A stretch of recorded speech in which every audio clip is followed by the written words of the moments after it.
बच्चों, आज मैं आप लोग को संस्कृत गद्य में पंचमा अध्याय भारत देश का भाग 4 पढ़ाऊंगी।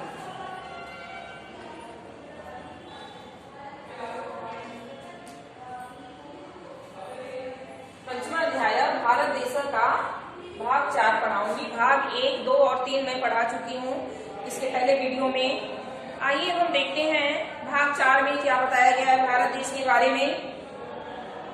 अधुनातने अहसि भारतस्य विश्वस्मिन् भूमंडले महत्वपूर्ण स्थानं वर्तते। आधुनिक समय में भी भारत का पूरे विश्व में महत्वपूर्ण स्थान है। अधुनातने अहसि भारतस्य विश्वस्मिन् भूमंडले महत्वपूर्ण स्थानं वर्तते। अधुनातने आधुनिक समय में भी अर्थात वर्तमान समय में भी भारत का विश्वस्मिन् पूरे विश्व के भूमंडल में महत्वपूर्ण स्थानं वर्तते, महत्वपूर्ण स्थान है।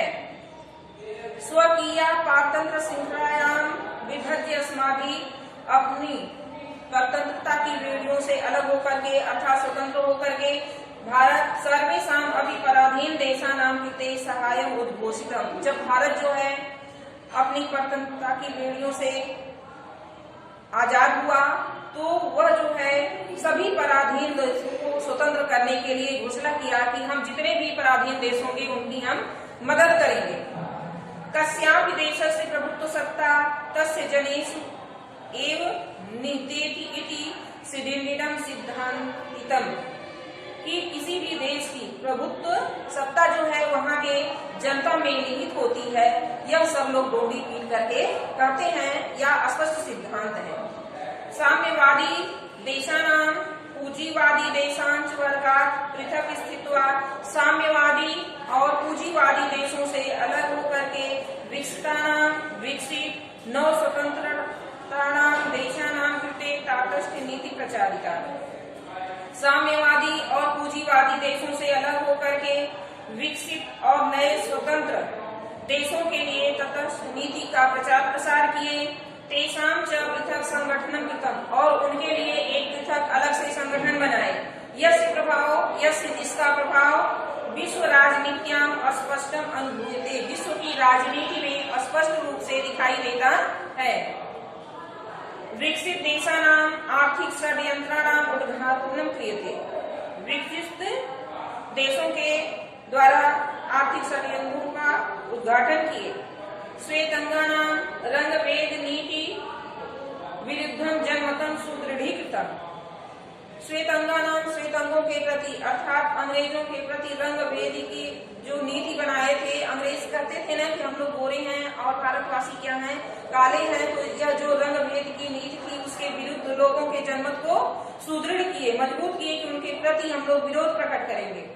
भारतीय प्रत्यत्न एशिया अफ्रीका महाद्वीपेषु देशेषु यद जागरणं जातम्। भारतीयों के प्रयत्न से एशिया और अफ्रीका महाद्वीप में जो जागरण उत्पन्न हुआ, तेषां देशानां मानो अपि जगति वर्धितम्। उससे पूरे संसार में भारत का मान बढ़ा।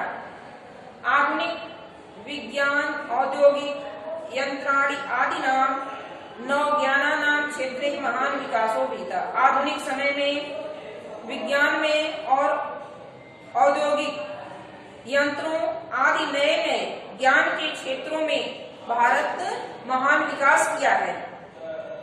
न एक आविष्कार च कृता। भारत एक आविष्कार नहीं किया है अर्थात नए नए अनेकों आविष्कार किए हैं भारत के लिए। कृषि उत्पादन वर्धितुम्। कृषि उत्पादन बढ़ाने के लिए यत्र जहाँ पर सूच्यक नो निर्मीयते, जहाँ पे सुई नहीं बनाई जाती थी, तत्र अधुना वहाँ पे अधुना अब अत्याधुनिकानि यंत्राणि निर्मीयन्ते। नए नए आधुनिक यंत्र बनाए जाते हैं बड़े से बड़े खेती करने के लिए, खेती के विकास के लिए। जिस भारत देश में एक सुई भी नहीं बनाई जाती थी, विदेशों से मंगाई जाती है, वही भारत देश आज हमारा जो है नए नए कृषि यंत्रों का विकास कर रहा है, जिससे कृषि उत्पादन बढ़ रहा है। न केवलम विकसित देशभ्यो तु अमेरिका ब्रिटेन सदृश विकसित देशभ्यो अपि न केवलम हस्तशिल्प निर्मित वस्तूनि अपि च उच्चभिः यंत्राणि निर्माणि सूक्ष्म यंत्राणि अभिधीयन्ते। न केवलम विकसित देशभ्यो अपि, केवल विकसित देश को ही नहीं, अमेरिका ब्रिटेन सदृश विकसित देशों को भी केवल हस्तनिर्मित वस्तुएं ही भारत प्रदान नहीं किया, बल्कि बड़ी से बड़ी मशीनों को और सूक्ष्म यंत्रों को भी भारत दिया। वैज्ञानिका नाम यांत्रिकी विशेषज्ञा नाम च यद बाहुल्यम संप्रति, वैज्ञानिकों की और यांत्रिक विशेषज्ञों की यद जो बाहुल्यम अधिकता संप्रति अब भारत में वर्तते है। वैज्ञानिकों की और बड़े बड़े यंत्रों के निर्माण करने वाले विशेषज्ञों की जो अधिकता भारत में है, वह संसार के द्वित्रिषु देशेषु भवेन न वा, वे संसार के 2 या 3 देशों में वैसी व्यवस्था होगी या नहीं होगी। सहस्रों विशेषज्ञ देशांतराणि गत्वा, हजारों विशेषज्ञ दूसरे देशों में जाकर के तत्र तेषां उच्चयं कुर्वन्ति, वहां भी बड़े बड़े यंत्रों को विकसित करते हैं, निर्माण करते हैं। भारतीय यथा श्रमशीला, भारतीय जितने श्रमशील होते हैं, तथा अन्य इति देशांतरेषु प्रतिष्ठितम तथ्यम, वैसा अन्य देश के लोग नहीं होते हैं। यह स्पष्ट है कि भारतीय जितने श्रमशील होते हैं, परिश्रमी होते हैं, वैसे अन्य किसी देश के लोग परिश्रमशील नहीं होते, उतने परिश्रमी नहीं होते हैं। अब अगला पैराग्राफ देखिए, उपर्युक्त विवरणेन विदितम एतद् भवति यत्, उपयुक्त विवरण से कि जब जो आप लोग अभी भारत देश के बारे में पढ़े कि भारत देश में क्या क्या है, तो उपयुक्त विवरण से हमें यह ज्ञात होता है कि भारतस्य अतीतम तथा गौरवम अद्य अस्मान् विश्वस्य सम्मुखं सम्मान उच्च वेदिकायां प्रतिष्ठापयति। उपयुक्त विवरण से यह स्पष्ट होता है कि भारत का अतीत गौरव अद्य आज अस्मान हम सबको विश्व के सम्मुखम सम्मुख सम्मान उच्च वेदिकायां प्रतिष्ठापितम, सम्मान की उच्च वेदी पे प्रतिष्ठापित किया है।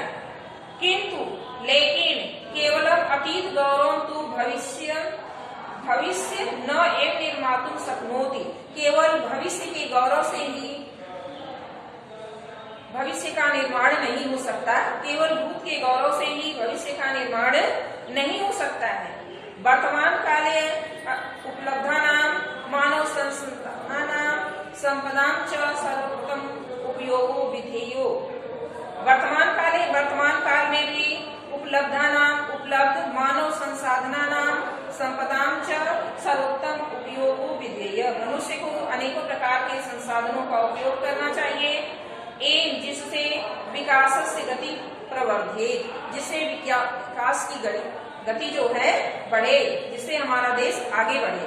फिर से देख लीजिए, उपयुक्त विवरणेन विदितम एतद् भवति, उपयुक्त विवरण से अभी जो आप लोग भारत देश के बारे में पढ़े हैं, उससे यह स्पष्ट होता है कि भारत से अतीत गौरव, कि भारत का अतीत का गौरव ही आज हम लोग को विश्व के सम्मुख सबसे ऊंची वेदी पे प्रतिष्ठापित किया है, अर्थात आज हम लोग सबसे ऊपर हैं। किंतु लेकिन केवल अतीत के गौरव से ही भविष्य न एक निर्मातुं शक्नोति, भविष्य का निर्माण नहीं कर सकते हैं। कि जो आज हमें सम्मान मिल चुका है, यदि हम परिश्रम न करें, प्रयत्न न करें, तो क्या हमारा देश आगे बढ़ेगा? नहीं बढ़ेगा।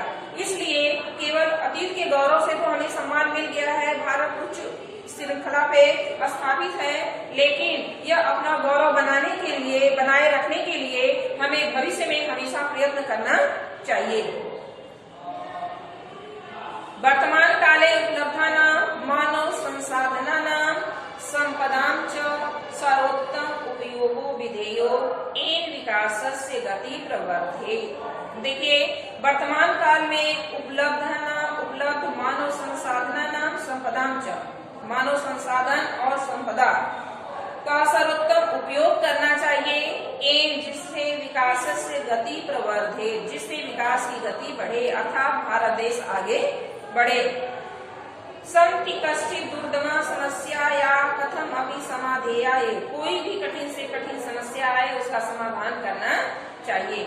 विदेशिया न वांछति, विदेशी न नहीं वांछति चाहते हैं, यद भारतम राजनीति क्षेत्रे, कि भारत राजनीति के क्षेत्र में, वित्त के क्षेत्र में उपलब्धि दृढ़ता गच्छेत्, उपलब्धि को प्राप्त करे। विदेशी यह नहीं चाहते हैं कि भारत, चाहे वह राजनीति के क्षेत्र में हो चाहे आर्थिक क्षेत्र में हो, कि भारत का विकास हो। विदेशी यह नहीं चाहते हैं। अतः ते भारत शिशु मिथो भेदम प्रयोज्य, इसलिए वह भारत में आपस में कलह कराते हैं। धर्म भाषा स्वनिवास क्षेत्र व अग्रे कृत्वा, वह कलह किस प्रकार कराते हैं? धर्म भाषा और निवास क्षेत्र को आगे करके समस्या उत्पाद्यन्ते, समस्याएं उत्पन्न कर देते हैं। पंजाब प्रदेशे केचन धर्मांधा, पंजाब प्रदेश में कुछ धर्म के विरोधी आतंकवादम अनुसरन्ति, आतंकवाद का अनुसरण करते हैं। विदेशिया प्रोत्साहिता, जो विदेशियों के द्वारा वह क्या किए जाते हैं? प्रोत्साहित किए जाते हैं। विदेशी उन्हें बढ़ावा देते हैं भारत में आतंकवाद पैदा करने के लिए। प्रतिवर्षम अनेके सांप्रदायिक कलह जायन्ते, प्रत्येक वर्ष अनेक सांप्रदायिक कलह उत्पन्न होते हैं। निरपराधा जना म्रियन्ते, बिना अपराध के लोग, निरपराधी लोग मारे जाते हैं। जन संपत्ति नश्यति, जन और संपत्ति दोनों नष्ट होती है। देश से शक्ति क्षय होती, जिससे देश की शक्ति क्या होती है? क्षय होती, छीड़ होती है। जिससे देश की शक्ति क्या होती है? छीड़ होती है। अतः सर्वे अपि अस्माभिः सौहार्देन मिथो वर्तितव्यम्, इसलिए हम सभी को आपस में प्रेम का व्यवहार करना चाहिए। सर्वेषाम् अपि धर्माणां, सभी धर्मों, सांस्कृतिक परंपराणां, राज सामाजिक रीति आदर कर्तव्य, हम सभी को सभी धर्मों, संस्कृति और सामाजिक रीति का आदर करना चाहिए। धर्म शास्त्री च अपि अवगंतव्यम, धर्म को मानने वाले भी यह जानते हैं कि राजनीत्या धर्मस्य संकट सर्वथा अश्रेयस्कर, कि राजनीति के लिए धर्म का संकट सबसे बड़ा क्या है? अहितकर है, अच्छा नहीं है। राजनीति में आगे बढ़ना है तो धर्म रूपी भेदभाव नहीं करना चाहिए। देश जीवनस्य प्रधान धारायां सम्यक निमज्जन एव, देश जीवन की प्रधान धारा में भली भांति डूब करके, अर्थात निमज्जन मतलब होता डूब करके, अर्थात पूरी तरह से उसको जान करके, सर्वेषां मंगलम, सभी का कल्याण हो सकता है। सबकी समस्याओं को जान करके या सबकी समस्याओं का ध्यान रख करके हम कार्य करेंगे, तभी क्या होगा? कल्याण होगा। द्वितीय तो जनसंख्या समस्या, और दूसरी समस्या क्या है? जनसंख्या की समस्या। जनसंख्या अत्यधिक वृद्धि कारण, जनसंख्या की अत्यधिक वृद्धि के कारण विकास से लाभों लेते, विकास जो होता है उसका लाभ विलीन हो जाता है, वो हमें दिखाई नहीं देता है। किसकी वजह से? अत्यधिक जनसंख्या होने के कारण। विदेशों में जनसंख्याएं कम है, इसलिए वहाँ जो उत्पादन होता है उसका लाभ दिखता है, लेकिन भारत में उसका लाभ हमें उतना प्राप्त नहीं हो पाता है। क्यों नहीं प्राप्त हो जाता है? क्योंकि भारत में जनसंख्या अधिक है, जितना उत्पादन होता है उतना उसी में क्या हो जाता है? विलीन हो जाता है। अतः परिवार कल्याण अवधेयम्, इसलिए हमें परिवार नियोजन करना चाहिए। एवं अपि सर्वे अवधेयम्, यह सभी को करना चाहिए। सार्वजनिक जीवन में विशेष तो भ्रष्टाचार रोधनीय, और सार्वजनिक जीवन में विशेष रूप से भ्रष्टाचार, गलत कार्य को हमें क्या करना चाहिए? रोकना चाहिए। अनुचितो लाभो न जातु केनपि स्पृहणीय, अनुचित लाभ किसी से हमें नहीं स्पृहणीय ग्रहण करना चाहिए या लेना चाहिए। अनुचित लाभ हमें किसी से नहीं लेना चाहिए। तदर्थम न कश्चित अनुरोधव्यम, और दूसरों को भी ऐसा कार्य करने के लिए प्रोत्साहित नहीं करना चाहिए, उसे भी रोकना चाहिए कि कोई भी हम गलत कार्य न करें। प्रोत्साहनियो वैवस्यम च उपनियम, और अच्छा कार्य करने के लिए हमें दूसरों को भी क्या करना चाहिए? प्रोत्साहित करना चाहिए। न कदापि तथा वर्तितव्यम, हमें कभी भी वैसा वर्तितव्यम व्यवहार करना चाहिए यद जो भारत मातु विरुद्धम हो, जो भारत माता के क्या हो, विरुद्ध हो। हमें कोई भी ऐसा गलत कार्य नहीं करना चाहिए जो भारत माता के विरुद्ध हो, अर्थात हमेशा सत्य कार्य करना चाहिए, सत्य की राह पे चलना चाहिए। सा वह अस्माकम जन्मभूमि, वही हमारी क्या है, जन्मभूमि है, यही भारत हमारी जन्मभूमि है। रजसी वयम आविर्भूता, और इसी भारत की मिट्टी में, रजसी मिट्टी में, वयम हम सब आविर्भूता उत्पन्न हुए हैं। भवेन नाम कस्यापि सौ वही स्यात् परश्च भूमि सात को नाम भेद, कि भले ही किसी के शव को मिट्टी में दफनाया जाए और किसी के शव को अग्नि में जलाया जाए, इसमें क्या नाम है, अर्थात कोई भी भेद नहीं हो, चाहे वह हिंदू हो चाहे वह मुस्लिम हो, सभी हम लोग भारत माता की संतान हैं, इसी भारत भूमि पे जन्म लिए हैं। अंते तु सर्वोपि अस्याः भारत मातु एव रजस विलीनो भवति, और अंत में सभी लोग क्या करते हैं, इसी भारत माता की भूमि में अपने शरीर को त्याग देते हैं, अर्थात विलीन हो जाते हैं। जहाँ जन्म लिए हैं वहीं अपने शरीर का त्याग भी कर देते हैं, उसी मिट्टी में। तत्को अर्थ परस्परम कलहीन जन्म मातरि प्रति विद्रोह, तो हमें आपस में क्यों जन्म देने वाली माता के प्रति विद्रोह करना चाहिए। सातु सर्वदेव माननीया यतो ही, या तो सभी लोग मानते हैं कि जननी जन्मभूमि स्वर्गादपि गरीयसी, या सभी लोग जानते हैं कि जननी और जन्मभूमि क्या है, स्वर्ग से भी महान है। इसलिए हमें इसका क्या करना चाहिए, आदर करना चाहिए, सम्मान करना चाहिए।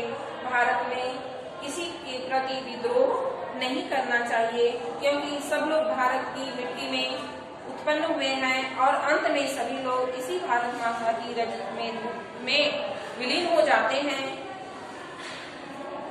तो जननी जन्मभूमि स्वर्गादपि गरीयसी, जैसा कि कहा गया है कि जननी जन्मभूमि स्वर्गादपि गरीयसी, जननी और जन्मभूमि स्वर्ग से भी क्या है, गरीयसी, महान है, श्रेष्ठ है। इसलिए हमें अपनी भारत माता का सम्मान करना चाहिए, कोई गलत कार्य नहीं करना चाहिए। बच्चों, जितना मैं आज पढ़ाई हूँ उतना का संदर्भ प्रसंग सहित अपनी कॉपी में इसका भावार्थ लिख लेंगे। पंचमा अध्याय भारत देश आपका क्या हो गया, पाठ समाप्त हो गया है। पूरे का संदर्भ प्रसंग सहित भावार्थ लिखेंगे और भारत देश पाठ का सारांश हिंदी में आता है लिखने के लिए। पूरी संक्षिप्त कहानी भारत देश के बारे में आप लोगों ने क्या क्या पढ़ा है, भारत देश की क्या क्या विशेषताएं हैं, पूरा आप लोग अपनी कॉपी में लिख लेंगे। धन्यवाद।